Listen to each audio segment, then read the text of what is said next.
رضوان اسم سينمائي. خد بالك بقى، منورنا على شاشة سرمد السعودية. فيلم أنا حاسس إن أنت جاي في سكة أحمد السقا. يا رب يعني يا رب نيجي ربعه. أنا حاسس يا رب نيجي ربعه يا رب. يا رب. يعني دينا بنحاول وبنسعى وربنا اللي بيكرم يعني في الاخر بس. قول لي أنت عامل دور إيه بقى؟ انا بعمل شخصية زيكا. ده زيكا. أنا توغويش. حبيبي. حبيبي. حبيبي. ده متحرش ولسه خارج من السجن وبتاع، وبتستعين بيه اسراء رخا اللي هي بنت سيد الجدع استاذ بيومي فؤاد. هي بتتحرش معاك بالناس بره؟ لا لا لا، هي جايبانا عشان تعمل فيلم ضد العنف ضد المرأة. في كل حاجة، في كل مسلسلاتها طالعة رخمة. هنعمل ايه طيب؟ هنعمل ايه؟ والله رخمة في كل مسلسلاتها. أعوذ هنعمل ايه بالله. طيب؟ هنعمل ايه؟ لا أوت ما عرفت إن التيمة كده كملت. فهتعمل لها يعني هتعمل إيه بقى؟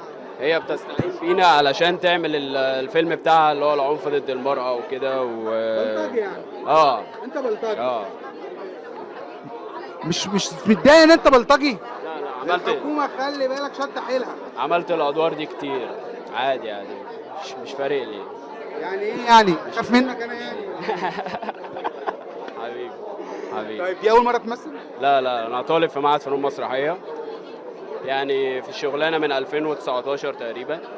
عملت 4 مسلسلات، كان منهم دنيا تانية كان مع استاذه ليلى علوي، وكان في الا انا والحريري مخملي، وعملت اربع افلام منهم عادل مش عادل مع احمد فيشاوي، وليه تعيشها لوحدك مع استاذ شريف منير وخالد الصاوي. إيه الموقف اللي حصل لك في خلال كده وحد يعني بسطك أو ضايقك؟ والله الكلمة الحلوة دايما هي اللي بتبسط، يعني هي اللي بتدي باور للواحد ان هو يكمل يعني. طيب الكلمة الوحشة بقى؟